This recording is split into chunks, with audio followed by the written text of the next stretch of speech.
Olá, como é que vocês estão? Tudo bem? Que bom que você está chegando aqui agora para nosso bate-papo, para nossa conversa com o professor Paulo.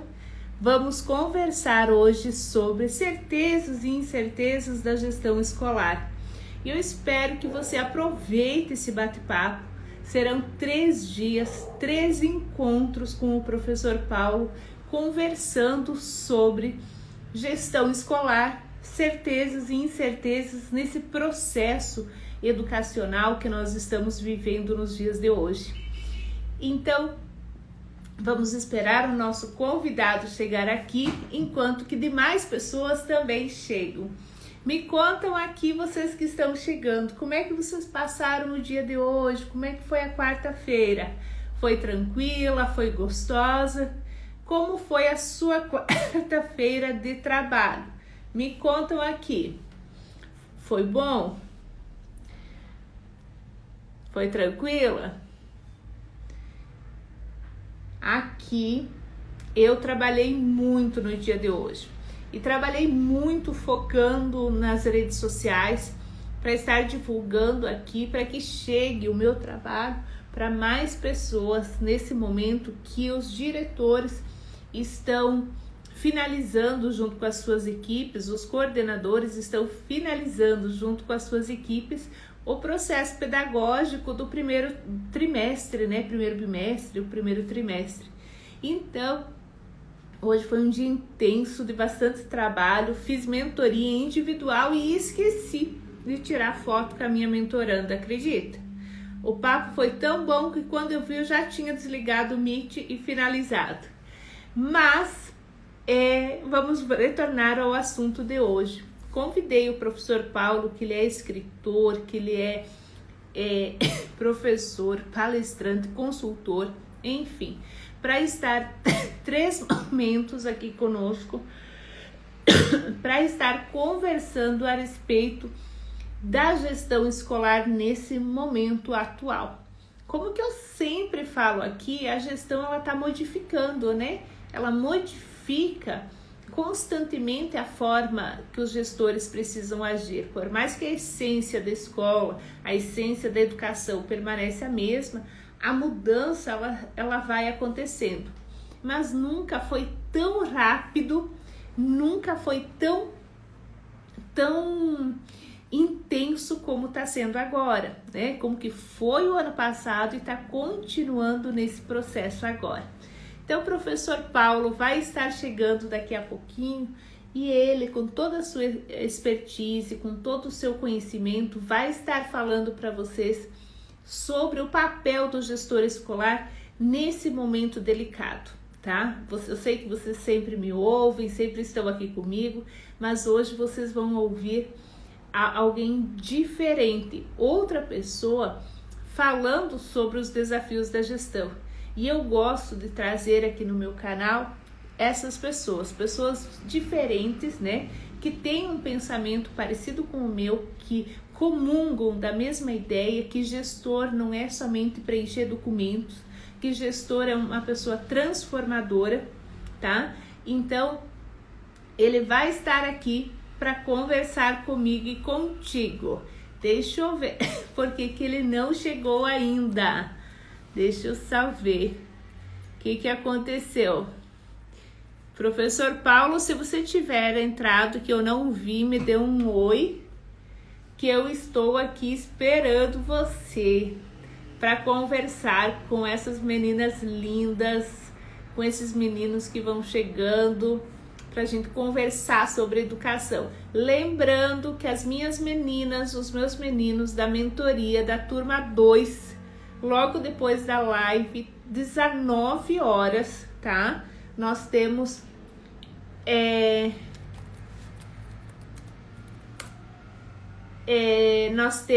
o 19 horas nós temos a nossa aula bônus, uma sessão de mentoria coletiva. E 21 horas é o horário que eu vou fazer uma live especial aqui sobre indisciplina. na visão do gestor, tá? Na visão do gestor, do gestor, diretor, do gestor, coordenador. Então, se você trabalha na coordenação, na gestão, não esqueça que hoje, 21 horas aqui no Instagram, nós vamos ter uma live especial sobre indisciplina, certo? Professor Paulo chegando aqui, deixa eu convidá-lo para entrar. Assim que ele aceitar, nós começamos o nosso bate-papo. Lembrando que são 3 noites. Olá, professor, como é que está? Tudo bem? Olá, tudo em paz. Gratidão pelo convite. Vamos em frente. Muitas novidades boas, viu, Ana? Tá me escutando bem? Professor, eu não tô... acho que era o meu... repete, eu não tá com o som baixo. Tudo bem, professor? Tudo bem. Estão me escutando bem, pessoal? Tá legal agora? Agora sim, agora estou escutando. Que bom. É uma satisfação ter você aqui comigo, tá? Para mim também, Ana. Sobretudo pelo trabalho que você realiza de formação, o quanto você tem ajudado a educação brasileira, nesses tempos de ensino remoto, ensino híbrido, seja lá o que for aqui na internet. É muito bom saber que existem profissionais como você que se dedica a essa causa, que é também nossa. Ai, e eu fico muito feliz. Eu sempre falo que tudo que tem... As coisas ruins também têm os pontos positivos, né, Paulo? E um dos pontos positivos que eu acredito que esse momento trouxe foi a possibilidade de nós conectarmos com pessoas diferenciadas, com pessoas que pensam como a gente, pessoas que nos levam para o próximo nível, né? Como sempre falo para os meus alunos e para as pessoas que me seguem aqui, nós temos que ter muito cuidado, inclusive, com quem a gente segue na internet, né? Por quê? Porque não é só a gente cuidar quem a gente tem no nosso lado, a nossa rede de contatos aqui, mas inclusive a nossa rede de contatos online. Mas o ponto positivo é que a gente consegue conectar com pessoas que são pessoas que fazem a diferença por todo esse Brasil imenso aqui, né? Então, parabéns, professor, pelo seu trabalho. E eu queria que você falasse no início agora um pouquinho sobre o seu trabalho. Pode ser? Ah, pois não. Olha, Ana, eu sou professor de história, na verdade, né? Eu estou mandando um convite aqui para uma amiga que está pedindo para entrar na nossa live. Ao vivo é assim, né? Ela vai entrar daqui a pouco. O nome dela é Rosana, ela é diretora de uma escola aqui de Contagem, em Minas Gerais. Mas veja bem, eu trabalho há 30 anos na educação. Eu comecei como professor de história, mas antes disso eu já era voluntário num centro de acolhida para crianças. Na época a gente falava menores, né?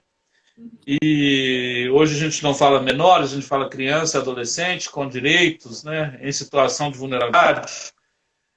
Então eu comecei ainda sem ter graduado. O padre confiou em mim, falou que eu tinha um jeito para isso. Me ajudou a pagar os estudos no cursinho pré-vestibular. E aí eu estudei, me formei, montamos um pré-vestibular para quem não podia pagar naquela época. Era algo inovador para aquela época, as pessoas fazerem pré-vestibular, né? Hoje pré-ENEM, né? Trabalhei em escolas públicas e privadas.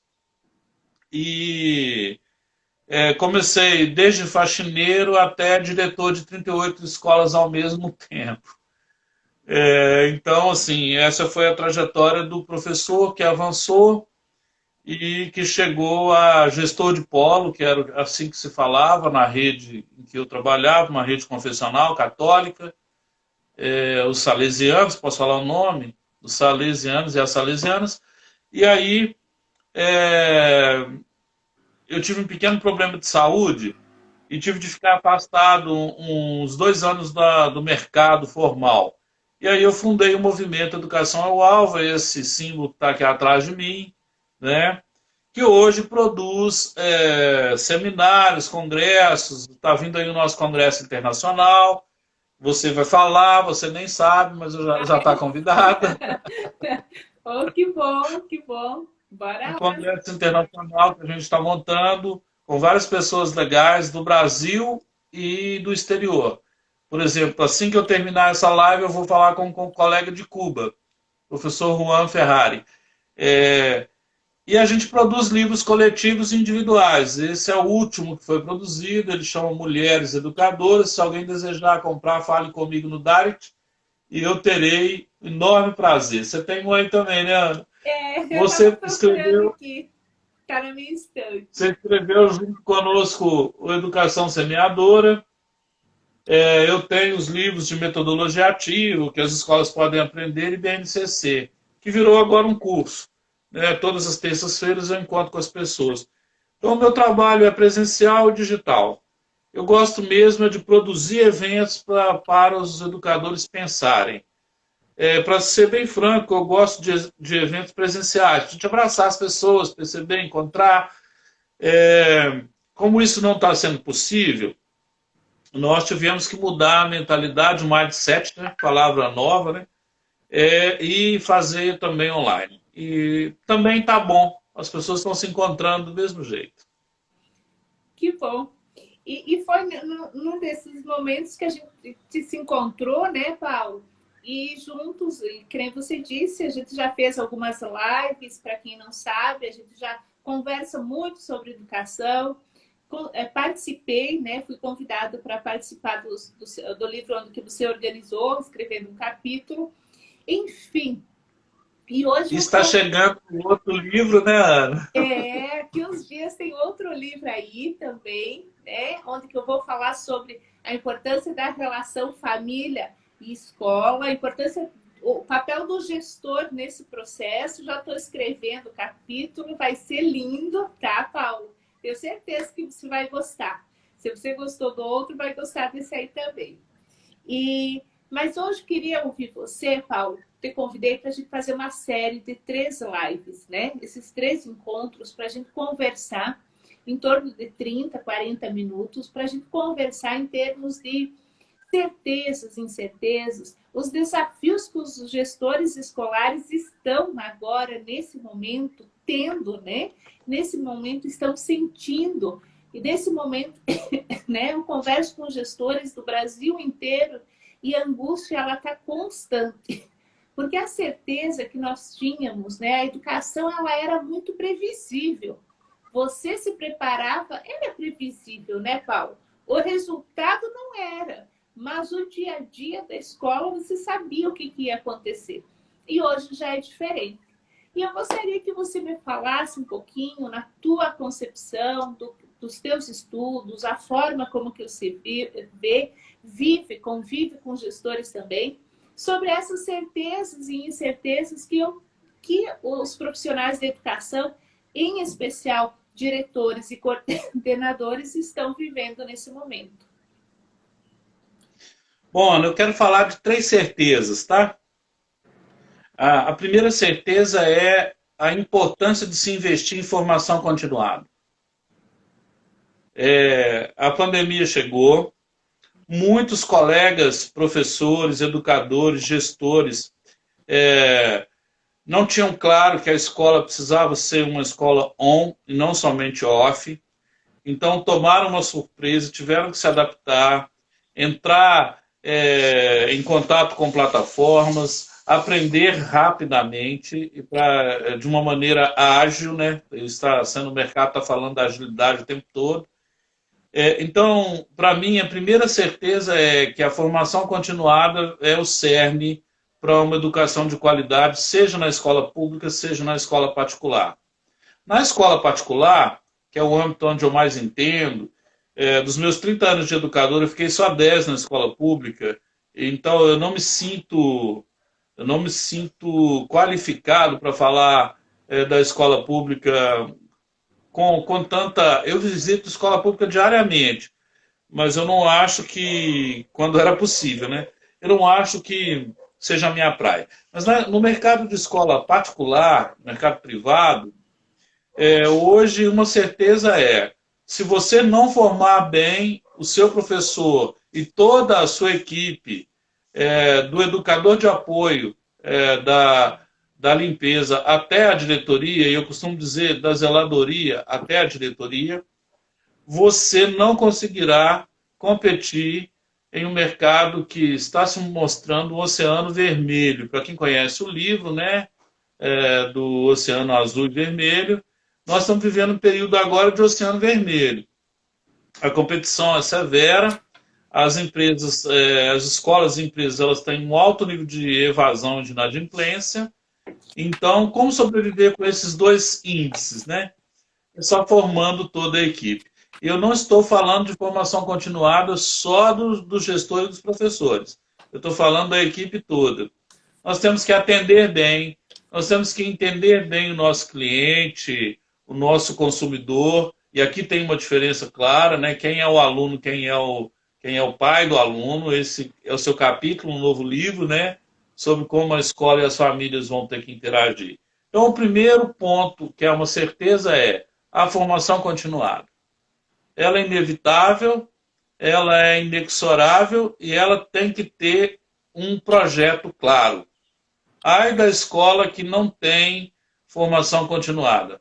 Ela não vai conseguir se manter no mercado pós-pandemia. A primeira coisa. Né?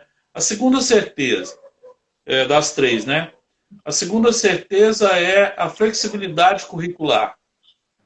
Não só curricular, mas pedagógica. Bom, vamos lá. O que é essa flexibilidade curricular e pedagógica? É a capacidade que a escola tem de rever o seu planejamento, mais ou menos com aquele exemplo de montar o avião com ele voando. Passou o tempo que a coordenadora pegava lá o planejamento, já falava, esse é o planejamento anual, que na maioria das vezes os professores copiavam dos livros didáticos os temas e inseriam lá algumas práticas que muitas vezes nem faziam.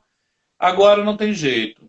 É importante que o projeto político-pedagógico que demanda, porque a BNCC mudou, né, trouxe para nós um novo panorama, a reforma do ensino médio, o novo ensino médio, né, hoje eu fui convidado para falar na TV sobre o novo ensino médio, nas próximas semanas. O novo ensino médio, ele propõe desafios estruturais para a escola, seja do físico, seja do pedagógico, seja do operacional. Então, isso é algo muito sério. Né? Então, a flexibilidade curricular, para mim, é a segunda grande certeza. E a terceira não dá mais para ter aversão à tecnologia. Então, é a cultura tecnológica e humanista. As três certezas são essas. Esses alunos que voltarem, hoje não é dia de falar dos estudantes, mas esses alunos que voltarão com lutos, e também os professores. Então, fechando só nos professores, que é o tema de hoje, os professores terão de ser acolhidos. É cuidar de quem cuida, é cuidar de quem executa, é cuidar de quem faz a educação acontecer na ponta. Não que os gestores não precisam, que os coordenadores não precisem, que as pessoas que estão no topo dessa pirâmide de Maslow não precisam. Mas eu acho que nós estamos na base. Para que o professor acolha bem um aluno, é muito importante ver o quanto o professor se desdobrou nesse período. Entrevistando colegas, conversando com outros, mesmo de maneira informal, eles estão dizendo, estou trabalhando muito, 12 horas, 15 horas para atender as escolas. Uma vez que nesse país, infelizmente, a pessoa tem que trocar de uma escola para outra, dar aula em uma de manhã, talvez pública, na particular à tarde ou vice-versa, e à noite está estudando ou está trabalhando em outra, né? Devido à baixa remuneração de alguns profissionais e da maioria da educação.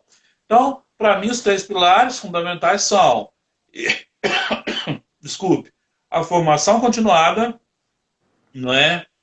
Essa flexibilidade curricular, técnico-pedagógica, e a terceira seria acolher de maneira humanizadora a tecnologia. Inegavelmente, os professores vão ter que trabalhar com metodologia ativa, vão ter que entender o que é ensino híbrido, o que é remoto, o que é remoto emergencial. Eles vão ter que se capacitar, entrar na plataforma do Google, aprender a fazer um mapa mental, ou seja, ele vai ter que aprender. A lógica hoje é aprender a conhecer, que era o primeiro pilar do ano 2000 do Jacques Delors naquele documento. Então, na verdade, no ano 2000 já se falava disso. Só que a gente acordou com a pandemia. Porque, na verdade, existe muita falácia mesmo, né, Paulo? Se fala muito, se fica no filosofar sobre, mas a gente acaba fazendo o quê? Não fazendo uma grande diferença efetivamente na vida das pessoas e na nossa própria vida. A gente não age, a gente estuda, a gente fica com obesidade mental, aquilo que eu sempre falo, né? Você fica obeso intelectualmente falando de tanta coisa que você estuda, mas você não aplica para fazer a transformação, né? E isso é um grande erro, né? O que nós temos que fazer? Dentro dessas certezas que você fala, a formação continuada, ela tem que ser uma formação que realmente traga resultados, porque existe um investimento, tá? Existe um grande investimento a respeito para uma formação continuada, não é brincadeira. Existe também essa questão da flexibilidade do currículo que nós estamos tendo a oportunidade de vivenciar. Ela precisa também ser feita com muita maturidade, né, por parte das pessoas. E a cultura tecnológica nem se fala, né? Nem se fala. O quanto que é importante a gente pensar realmente. Em questão de incertezas, Paulo, o que você tem para me dizer? E aí a incerteza são 5, tá? Se as certezas eram 3, a incerteza são 5.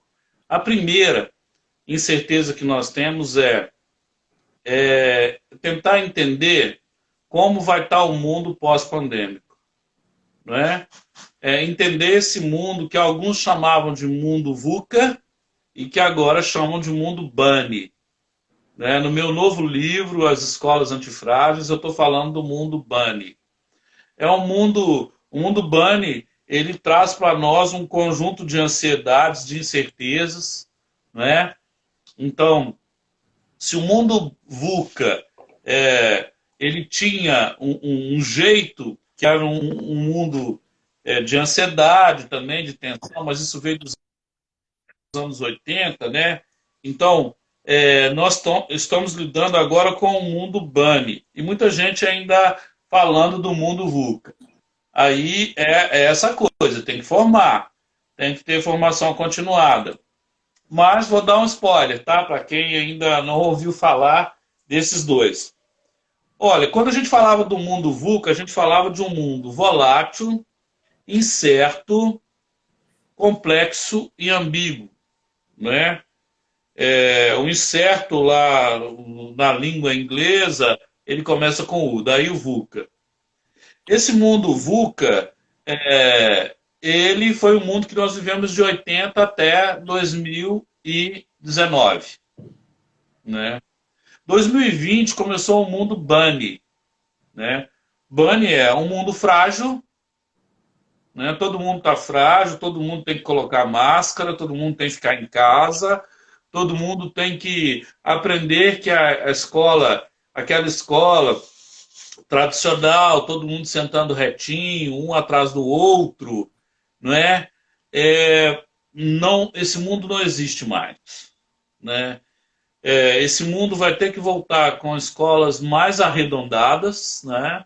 O Augusto Cury já falava isso no livro Professores Fascinantes, né? Ele falava disso, colocar a sala em U, até porque nós somos descendentes de indígenas, nós não somos europeus, mas as escolas, o que acontece com muitos gestores? Eles vão nos congressos, balançam a cabeça, anotam tudo e depois voltam e no afogadilho, na correria, eles não conseguem mudar e ficam frágeis. Para que uma escola dê certo, ela tem que fazer um projeto político-pedagógico de longo tempo, um projeto político-pedagógico antifrágil, não só robusto, não é? Essa palavra antifrágil ela é importante para o mundo BANI, é por isso eu escrevi esse livro, que chama Escolas Antifrágeis, estou lançando em abril. Esse mundo de hoje é um mundo ansioso. Então, o segundo pilar aí, que eu falei que são 5, né? Lembra do primeiro? Viver no mundo VUCA versus mundo BANI. Entender esses dois mundos. Esse é o primeiro. Né? É entender esse momento de complexidade. O segundo é a incerteza, é a competência socioemocional. Ela não pode ser uma teoria, sabe, Adriana? Só para escrever assim, a missão dessa escola é cuidar da competência socioemocional. Esquece. Nós temos que fazer acontecer isso. E como que faz acontecer isso? Acolhendo bem, né? Desde o porteiro, do educador de apoio da limpeza, até a diretoria, todo mundo tem que estar muito bem, tem que ter certeza da missão dele dentro da instituição. E para conter qualquer tipo de ansiedade, o que a gente tem que ter? A gente tem que ter um descritivo de função claro. Que o aluno saiba por que ele procura aquela pessoa, aquela outra, a família, o aluno e o professor. Hoje é dia do professor, né? Na nossa primeira live. Ele tem que ter claro quem cuida do que e por quê. Quando a gestão mistura as funções, o descritivo de função fica bagunçado. E como está todo mundo ansioso, né? A menina da recepção começa a dar palpite, a profissional da recepção, a menina não, desculpe, a profissional da recepção começa a dar palpite sobre como a mãe organiza a rotina do filho. Não está legal. Ela tem que se restringir a atender bem, a encaminhar os processos que ela tem ali missão de cumprir. Ela não pode interferir em diálogos que a ela não correspondem. Quando a escola é muito familiar, escola particular, familiar e até pública, todo mundo fica querendo meter a colher em um determinado assunto. E quando a gente não define bem as funções, o clima fica ansioso. Então, a segunda coisa do BANI. O primeiro é frágil, né? Que em inglês é bright, por isso BANI. Né? Ansiedade é a segunda tarefa. Então, conter essa ansiedade é investir bem em formação continuada. Essa é a grande certeza para a competência socioemocional especificamente. Não é uma formação continuada só de como fazer planejamento, isso, não. Outra coisa o BANI vem de não linear, é o N do BANI. Não linear. Aí nós teríamos que, terceiro pilar, modificar toda a avaliação da escola. A avaliação diagnóstica todo mundo vai ter que aprender. Aquela avaliação do dia a dia, aquela história de prova, né? 5 provas na etapa, para com isso. As provas vão ter que mudar. A prova pode ser um vídeo que o estudante produz no celular dele, tem o registro, então pode. A prova pode ser um bom PowerPoint que ele faz com a sua oratória, pode ser a apresentação de uma peça de teatro, pode ser uma paródia que ele construiu, bem planejada, com os estudantes e colocou na amostra de talentos. Para que tanta prova escrita? Para mim, são necessárias 2. Então, a cultura de avaliação da escola tem que mudar. Uma cultura não linear e flexível. É o que agora está acontecendo. Fica todo mundo preocupado se o aluno colou. E agora que o ensino é híbrido? Como ele faz prova? Será que do lado do computador dele não tem lá um lembrete para ele, como tem para mim aqui nesse momento?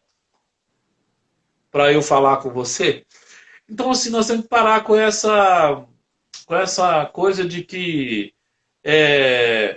tudo é cola. Não, aquele lembrete pode ajudar a melhorar a performance dele. Então, para isso, a cultura da avaliação na escola tem que mudar profundamente. Tá? Essa é uma incerteza. Será que os gestores vão dar conta de mudar a cultura da avaliação? Para o tópico 2, será que os gestores vão conseguir formar para a competência socioemocional? Para o tópico 1, será que a escola vai ser mais antifrágil e menos frágil para encarar os desafios que o mercado está pedindo? Então, esses são os 3. Faltam 2. Aí, veja bem, o mundo está incompreensível. O mundo está incompreensível. Esse é o I do Bunny. Se o mundo está incompreensível, não basta só o modelo penso, logo existe cartesiano. O mundo agora vai ter que também unir emoção e razão, mas com diretriz e projeto.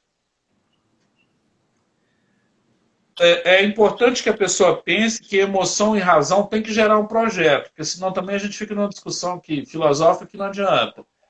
Olha, é preciso usar emoção para administrar o contato com os alunos, mas também preciso usar razão. Ele precisa entregar na data certa, ele precisa ter um bom calendário, ele precisa ter clareza dos processos, das pessoas que estão inseridas no processo e o projeto. Com isso é a quinta. Estabelecer bem o papel das pessoas, do processo e do projeto. Aí o mundo fica mais compreensível. Exemplo, se a gente olha agora, é muito difícil falar isso, mas assim, sem um olhar de partidário político. Quem cuida do quê? Isso tem que estar definido. Qual que é o papel do ministro? Qual que é o papel do governador? Qual é o papel do prefeito? E qual é o papel do presidente? Quando essas ordens hierárquicas são quebradas, a começar do grande sistema, atrapalha a escola também.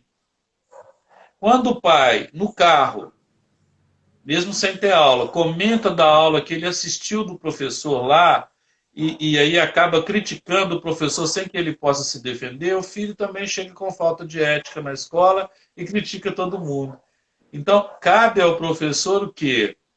Definir qual é o limite, quem é a pessoa que coordena, mesmo a aula não sendo somente expositiva, qual que é o processo para realizar o projeto. Tudo bem que o aluno possa desenvolver o projeto, só que o processo e quem gerencia as pessoas são os professores. Só que, para que ele consiga fazer isso, a gente tem que cuidar dele. Né? Então, por isso as escolas devem investir em competência socioemocional, devem investir em projeto, pessoa e processo, devem investir em conter a ansiedade de todos e devem investir em mudar a avaliação.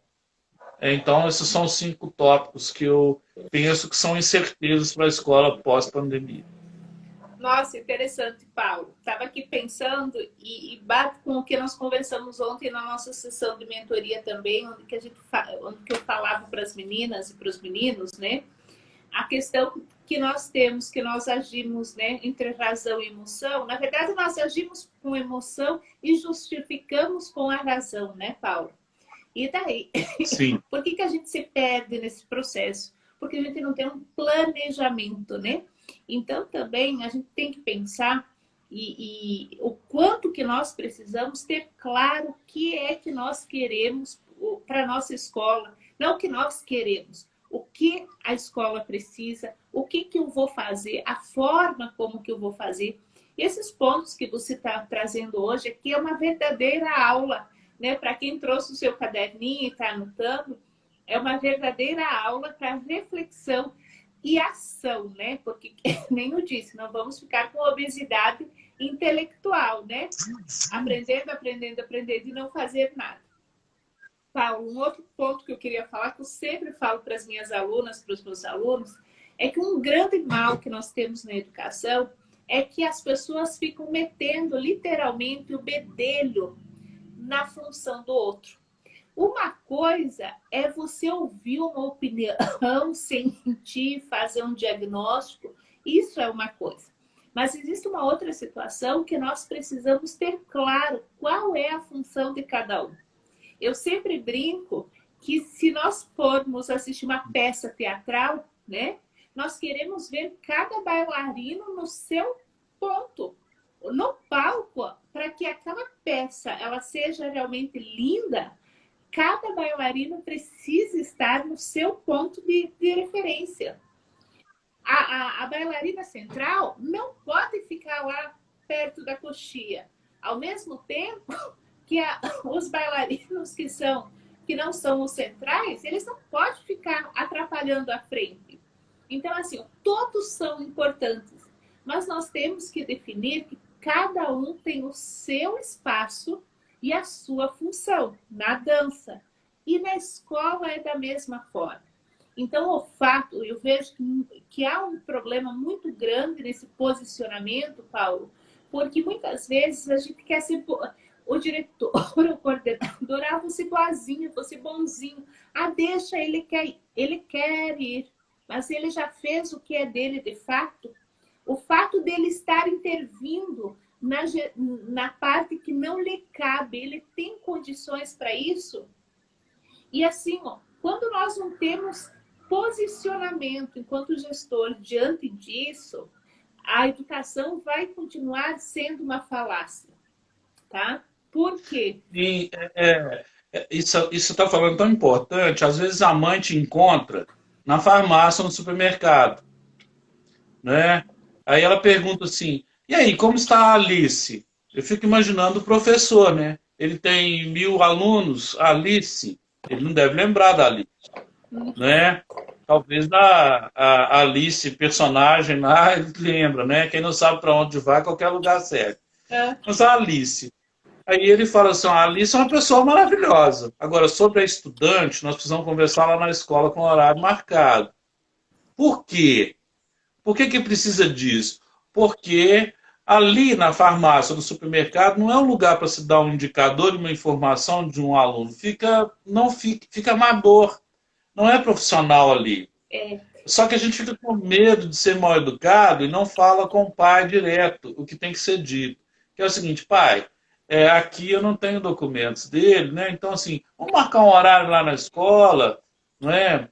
Ou vamos marcar uma reunião online, onde nós vamos falar sobre os números do seu filho, a realidade dele, o comportamento.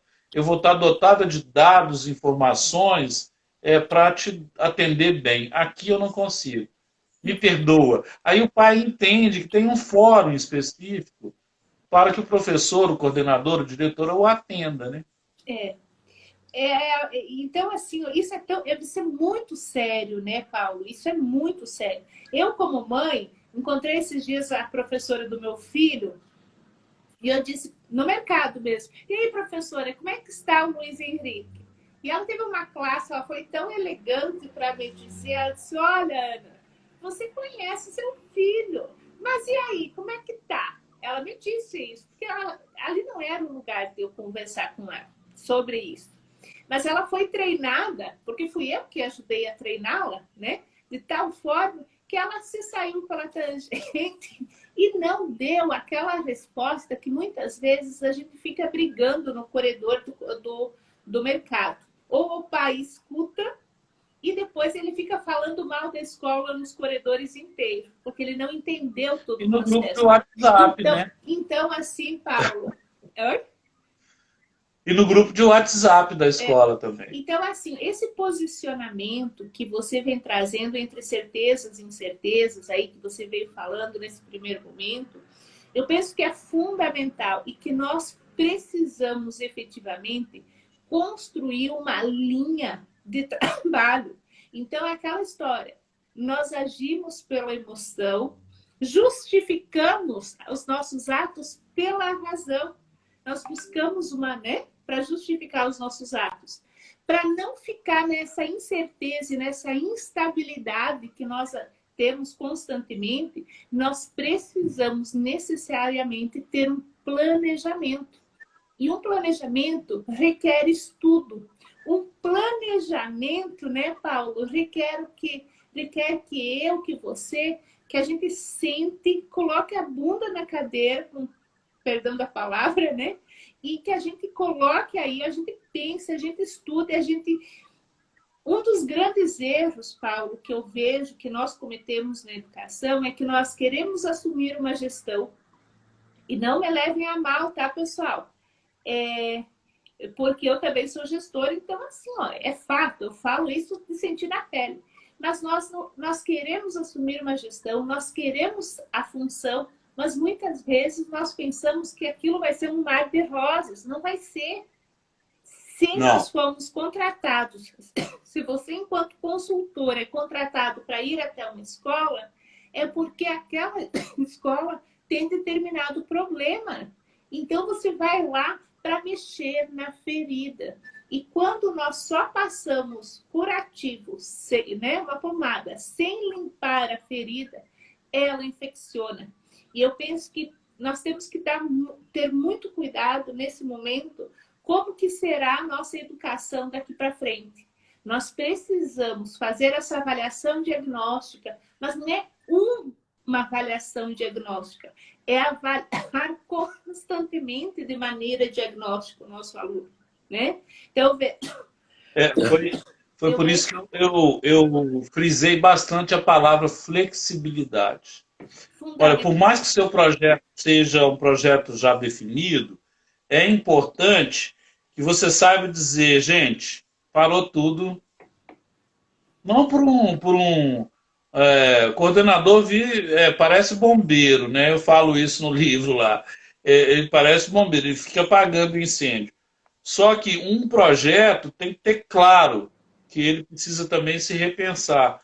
Talvez esse seja o grande desafio para a gestão na volta das aulas para o professor.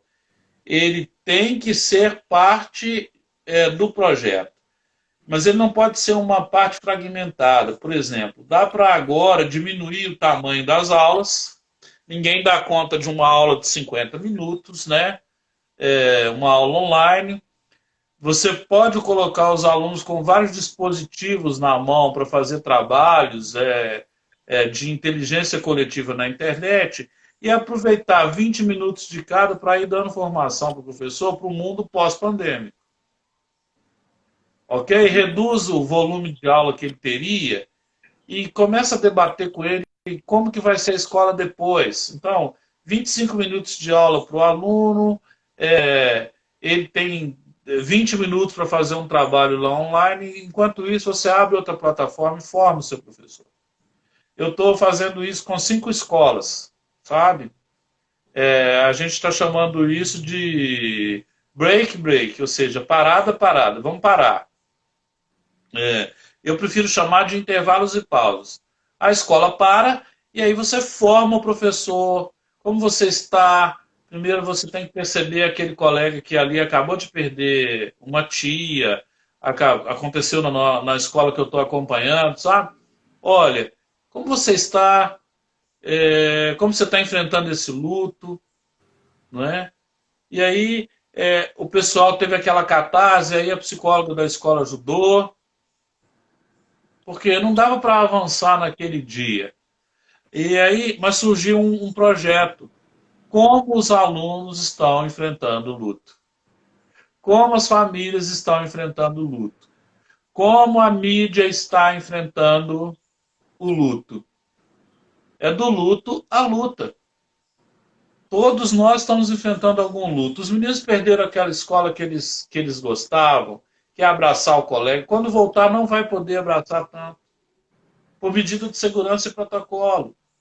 Como você ensina uma criança de 7 anos de educação infantil que ele não pode abraçar tanto? A roda de conversa, como vai ser?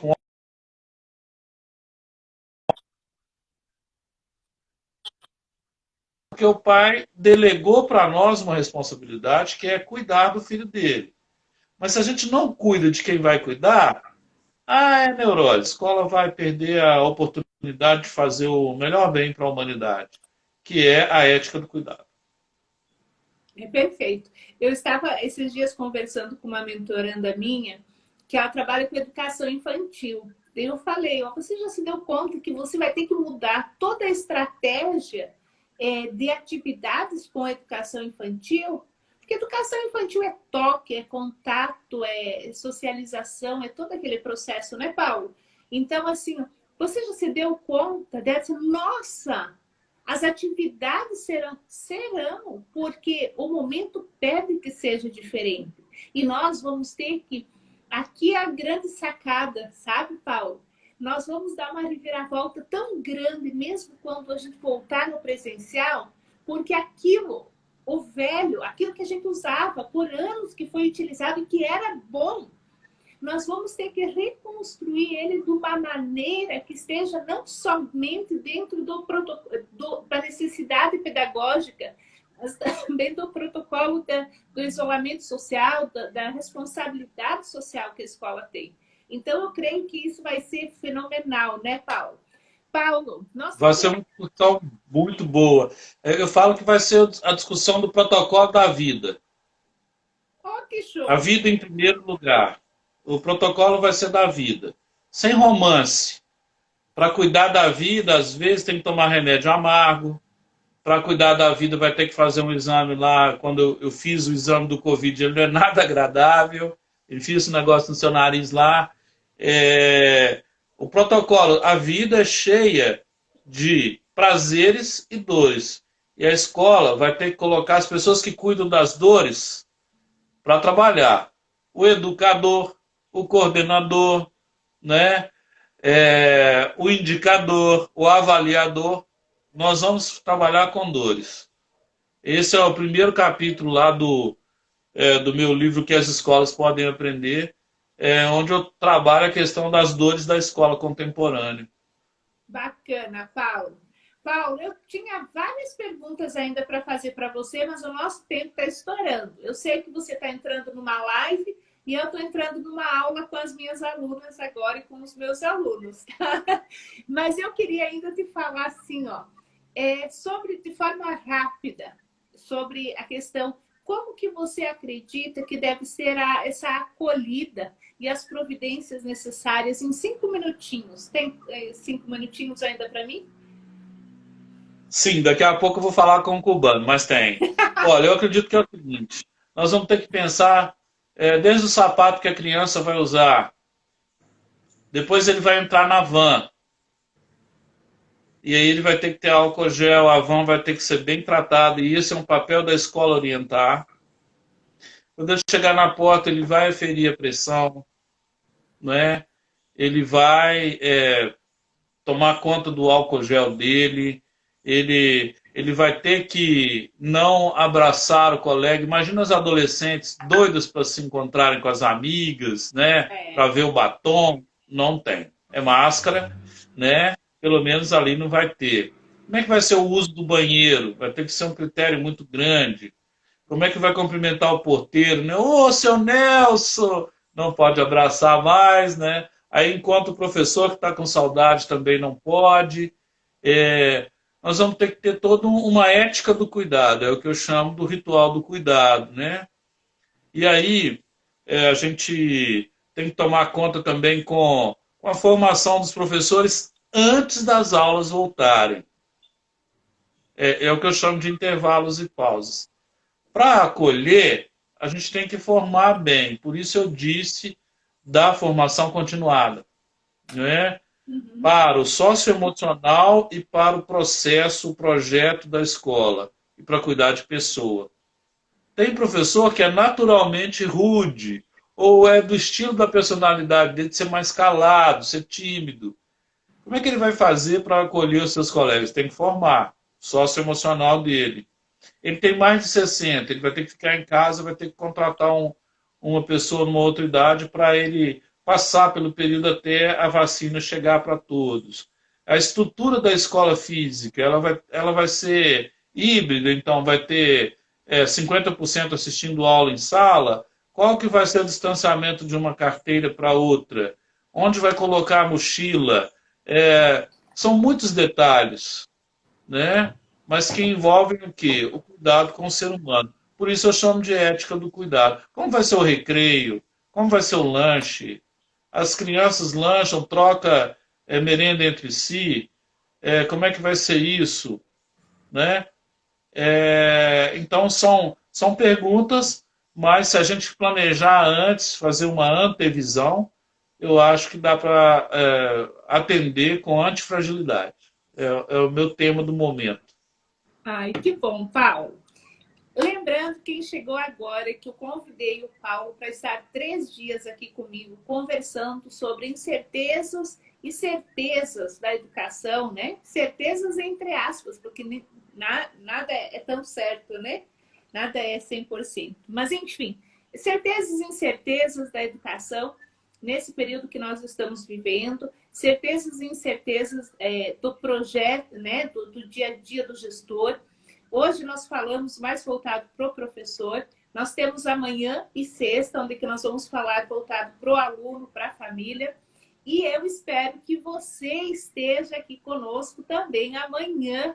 Você que entrou aqui, eu não consegui ler os comentários, não consegui dar um oi para todo mundo, mas eu quero convidar você para estar aqui conosco amanhã e sexta às 18 horas.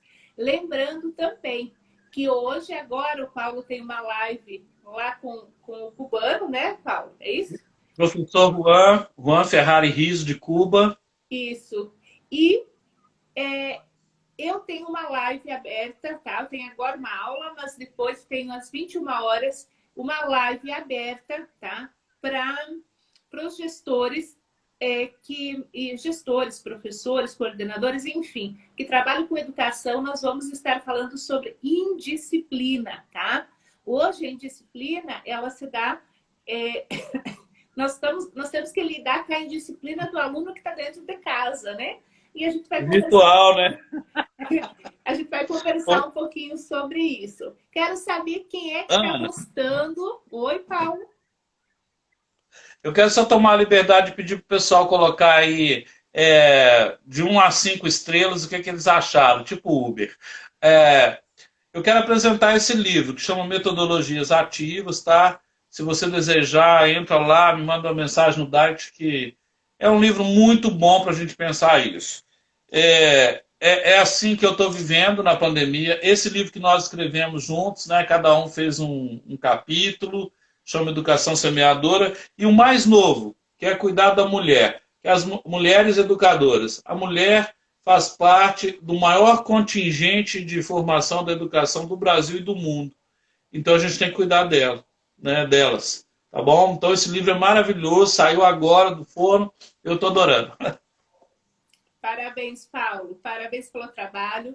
Eu gostei muito da sua participação. 5 estrelas para você aí, tá?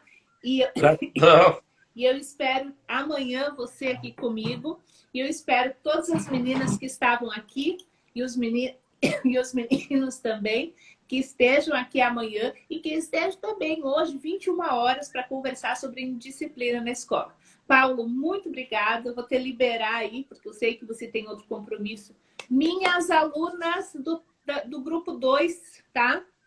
Não esqueçam, aula agora, mentoria. Nós vamos ter mentoria agora, aqui pelo Meet. Então, o link já tá lá no grupo. Bora vir para o grupo. Tô vendo que tem algumas aqui, tá?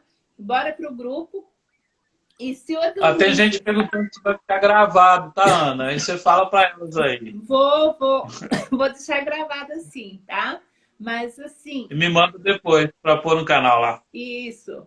Falando nisso, o Paulo tem um canal no YouTube também, tá? Que vale a pena você participar, assistir. Eu tenho alguma participação lá também no canal dele. Eu acho que tem uma live lá, né? Tem umas 3 ou 4 lives lá. O que as escolas podem aprender. Então, bora lá, pessoal. Obrigada por estarem aqui. E parabéns para você que está aqui, 6 horas da tarde, 19 horas agora, pensando e refletindo sobre a educação. E eu quero te convidar para dar um passo a mais. Além de pensar e refletir, eu gostaria que você agisse de maneira diferenciada na sua escola. Lembrando que você é, acima de tudo, tá? O mentor daqueles professores que estão lá. Você é o articulador do processo. As pessoas vão te seguir pelo exemplo. Então, mostre para eles a tua garra, a tua vontade e faça a diferença na sua vida e na vida deles, tá bom? Pessoal, que bom estar com todos vocês. Vamos lá agora, tá? E avante! Que Deus vou para Cuba agora. Isso. Bora lá, Paulo. Boa live. Boa live Tchauzão. pra você aí. Como eu saio aqui? Fecha aqui, né? Eu saio aqui, é isso. Sai aí no ladinho. Um abraço. Tchauzão. Tchau.